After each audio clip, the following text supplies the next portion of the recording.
जो कि दुनिया की एक बड़ी कंपनी है, उसके अब सीएफओ इंडियन ओरिजिन से चुने जा चुके हैं। और एलोन मस्क की कंपनी टेस्ला ने यह फैसला किया है कि अब वो अपने सीएफओ के तौर पर वैभव तनेजा इंडियन ओरिजिन उनको लगाएं। और मैं समझता हूँ आपके लिए भी होनी चाहिए, मेरे लिए भी खुशी की बात भी है, और कुछ सवालात भी मेरे ज़हन में नए आ गए हैं कि Vibha Taneja has become the new CFO of Tesla. ये एक बहुत बड़ी बात है, और उसमें खासकर न्यू दिल्ली यूनिवर्सिटी से पढ़ के आए हैं, और Taneja last name is a Punjabi last name. और उससे पहले भी जो उनके सीईओ थे, एक उनका नाम दीपक आहूजा थे, वो भी एक पंजाबी लास्ट नेम है। तो मेरे लिए बड़ी खुशी भी है कि somebody from my same origin has become a new CFO at Tesla, लेकिन साथ क्वेश्चन मार्क भी है कि क्यों ये सारा कुछ बॉर्डर के दूसरी साइड पे होता है। तो माइक्रोसॉफ्ट के सीईओज और इस तरह की 30-40 बड़ी बड़ी कंपनीज हैं इंटरनेशनल, जिनके सीईओज हमें नज़र आते हैं इंडियन। ये 7 कंट्री है, उन्होंने भी एक ही टाइम पे मेहनत स्टार्ट की, हमने भी तभी मेहनत स्टार्ट की। आज वो कहाँ और हम मतलब खुद कह रहे हैं कि अब मुकाबला। आप एक एग्जांपल देता हूँ, गूगल मैप जी एक इंडियन ने तैयार किया, ऐसे ही है। एक इंडियन की इजाद है गूगल मैप। मैंने तो नहीं देखा किसी पाकिस्तानी ने गूगल मैप या कोई बनाया हो। ये एक बहुत बड़ी बात है, और उसमें खासकर न्यू दिल्ली यूनिवर्सिटी से पढ़ के आए हैं, और Taneja last name is a Punjabi last name. और उससे पहले भी जो उनके सीईओ थे, एक उनका नाम दीपक आहूजा थे, वो भी एक पंजाबी लास्ट नेम है। तो मेरे लिए बड़ी खुशी भी है कि somebody from my same origin has become a new CFO at Tesla, लेकिन साथ क्वेश्चन मार्क भी है कि क्यों ये सारा कुछ बॉर्डर के दूसरी साइड पे होता है। हमारे बच्चे जो यहाँ आईवी लीग स्कूलों में पढ़ते हैं, क्या वो, फिर दोबारा क्वेश्चन करूंगा, मनी लॉन्ड्रिंग के अलावा कुछ नहीं सीख रहे, क्या बचा है? तार साहब, ये वैसे बात बड़ी टेक्निकल है। ये तो नहीं हो सकता कि जो बच्चे हमारे वहाँ पढ़ते हैं अमेरिका के अंदर यूनिवर्सिटियों के अंदर, वो बिल्कुल ही कहीं गुम हो जाते हैं। मतलब वो कहीं ना कहीं तो काम कर रहे होंगे, कहीं ना कहीं तो। नहीं चीमा साहब, ऐसे मैं आज कैसे? एक और चीज, मेरे चीज एक ज़हन में और आई। मैंने आपको शायद पहले भी कहा था कि मैं कई जगहों पे जाता हूँ, पाकिस्तानी बच्चों से पूछता हूँ कि आप कहाँ से हैं, तो वो कहते हैं कि my father was from Pakistan, आप फ्रॉम हियर।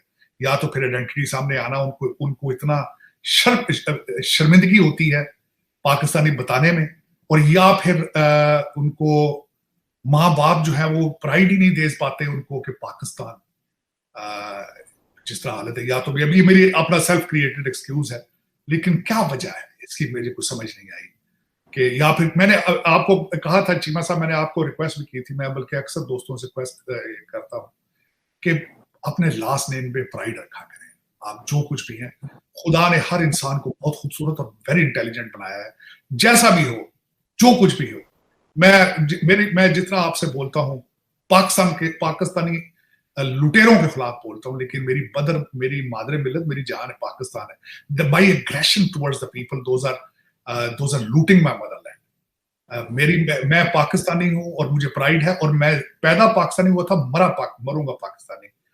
लेकिन ये आपकी बात बिल्कुल ठीक है। क्या वजह है हमारे इंस्टीट्यूशंस में लोग जो जाते हैं वो गुम हो जाते हैं, सर नेमलेस हो जाते हैं? क्या वजह है? What is the reason? Why we are not rising? Why the Pakistani Americans, they are not rising? What is the reason? क्या बात है? क्या वजह है? या फिर हमें तार साहब एक बात भी है कि हमें शायद उतनी बात करनी भी नहीं आती। आपको पता है WWF के जो हेड हैं इस वक्त, Adil Najam, is a Pakistani. WWF world जो उसका है, आप देखें, WWF इज नोन ग्लोबली, बड़ा एनवायरनमेंट में काम कर रहा है। वो डीन मैं रहे चाहता हूँ, बॉस्टन।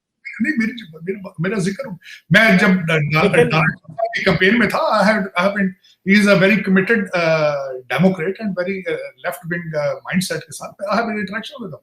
आदिल नजम बॉस्टन में किसी हेड ऑफ डिपार्टमेंट है किसी जगह पे, आई नो हिम, लेकिन पता नहीं फिर हमारे कोई क्या बात है, पीआर का नहीं पता, या शर्म महसूस करते हैं किसी को बताना हम पाकिस्तानी अमेरिकन, या क्या वजह है पता नहीं। मैं राइज नहीं कर रहे हैं Pakistani, I have no clue about ये। मुझे कई दफा इस पे एक हैव रिजर्वेशंस, लेकिन no offence, I am very proud of mister Taneja to become a CFO. मेरी तरफ से मुबारक होनी चाहिए उनको।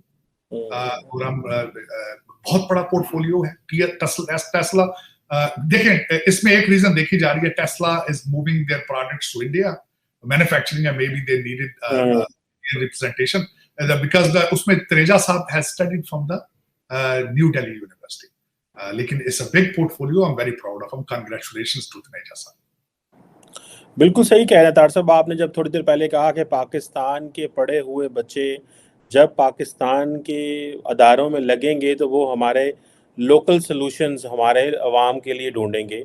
हमारे इम्पोर्टेड लोग जो हैं वो लोकल अवाम के लिए जो सॉल्यूशन निकालते हैं शायद वो फिट नहीं आ रहे।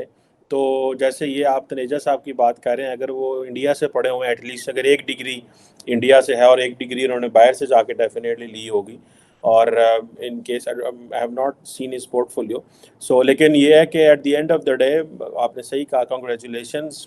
होता तो है, आपकी बात देख के बार बार ये क्यूरोसिटी आती है कि लबो यार बंदे साढ़े कितने गए ने, मतलब इन कंपटीशन ही सही इंडिया के यार अगर वो लोग निकले हुए हैं, वो भी हमारे दोस्त हैं, हमें मिलते रहते हैं पूरी दुनिया में और बड़ी खुशी होती है। कई दफ़ा हमने अभी चंद्रयान जो है वो चांद की ऑर्बिट में चला गया है, तो that is their great success, one should celebrate it. But anyhow let's see. देखें, मैं ये अगर बाइक खड़ी है ये मैं डेफिनेटली कहता हूँ ये पाकिस्तानी कंपनी की नहीं होगी, और ये जितनी भी गाड़ियाँ नज़र आ रही हैं भी पाकिस्तानी कंपनी की नहीं होंगी। यहाँ पे कंपनीज इन्वेस्टमेंट नहीं कर रही, यहाँ के जो उनसे लोग हैं, यूथ हैं, जो हम कहते हैं टैलेंट बहुत है, वो हमें इंटरनेशनल लेवल पे क्यों नहीं नज़र आ रहा, इंडिया से क्यों नज़र आ रहा है? बेसिकली भाई ने काफ़ी डिटेल में सारी चीज़ें बता दी हैं, बिल्कुल, लेकिन फिर भी मैं एक चीज़ ऐडअप कर देता हूँ कि जो मुझे समझ में आता है कि हमारे लोगों के पास टारगेट नहीं है। बेसिकली हमें पता ही नहीं कि हमने किस वे में जाना है। ऐसे ही है। हर बंदा एजुकेशन कंप्लीट करके जब वो प्रैक्टिकल लाइफ में जाने की कोशिश करता है उसको पता ही नहीं होता, उसको डायरेक्शन ही नहीं होती कि उसने करना क्या है। ठीक है, हमारे एजुकेशन सिस्टम में उसको बताया ही नहीं जाता। ठीक है, वो सिर्फ अपनी फीसेस देता है, वो पे करता है, उसके पेरेंट्स उसको पे कर देते हैं, और डिग्री के बाद वो भी सोच रहा होता है कि क्या करना है, और पेरेंट्स भी उसको पता ही नहीं होता कि उसने करना क्या है। बेसिकली जो आप कंपेयर करें इंडिया के साथ, तो ये भाई भी थोड़ा सा काम करके आए हैं, मैं भी दुबई में थोड़ा काम करके आया हूँ, 8-9 साल हम काम करके आए हैं। तो इंडियंस जो हैं वो जब कोई काम कर रहे होते हैं उनको उनकी डायरेक्शन का पता होता है, उनको पता होता है कि उन्होंने क्या करना है और वो क्या कर रहे हैं। हम कर रहे होते हैं लेकिन हमें पता नहीं होता कि ये हमारी फील्ड है भी या नहीं है। नहीं, ये आपने जो बात की है मैं किसी हद तक इससे एग्री करता हूँ, लेकिन ये जो इंडियंस वहाँ पे मौजूद हैं, क्या उन्हें पीछे से गवर्नमेंट कहती है कि जी आपकी ये डायरेक्शन है, आपने ये काम करना है, या उनका एक माइंडसेट बन चुका है कि भाई हमने आगे जाना है? उनकी गवर्नमेंट का भी उसमें कोई ना कोई किसी ना किसी जगह पे किरदार होगा, उनको मोटिवेट करते होंगे, लेकिन मेरे कहने का मतलब है कि उनका एजुकेशन सिस्टम बहुत स्ट्रॉन्ग है। ये चीज़ है, ऐसे ही है, वो एडवांस पढ़ रहे हैं। ठीक है, हम वही पढ़ रहे हैं जो हमने 10 साल 15 साल पहले पढ़ा था। कंप्यूटर को आप ले के देख लें, कंप्यूटर में आज भी आपको मिल जाएगा कि एक फाइल को दूसरी विंडो में कैसे कॉपी करते हैं। ठीक है, तो इसका मतलब है क्या है, what is hardware, what is software, ये हम मैट्रिक इंटर लेवल पे जाके पढ़ते हैं, और वहाँ पे मैंने सुना है कोडिंग जो सी है वो 4th-5वीं क्लास में पढ़ाई। सारी चीज़ें हमें हमारे जो टीचर्स हैं आप देखें उनके लिए कितनी वर्कशॉप्स बनाई जाती है। सिलेबस में कोई तब्दीली नहीं तो वर्कशॉप्स कैसे उनके लिए होंगी, ट्रेनिंग ही नहीं है। एक टीचर जो 20 साल से पढ़ा रहा है मैट्रिक को, वो आज भी मैट्रिक को वही पढ़ा रहा है, उसे रटी हुई है हर चीज़, वो ब्लैक बोर्ड पे या वाइट बोर्ड पे आंखें बंद करके लिख देता है सब कुछ। ठीक हो गया, क्योंकि चेंज ही नहीं है कुछ, ना उनके लिए ट्रेनिंग है ना स्टूडेंट्स के लिए कुछ। बड़ी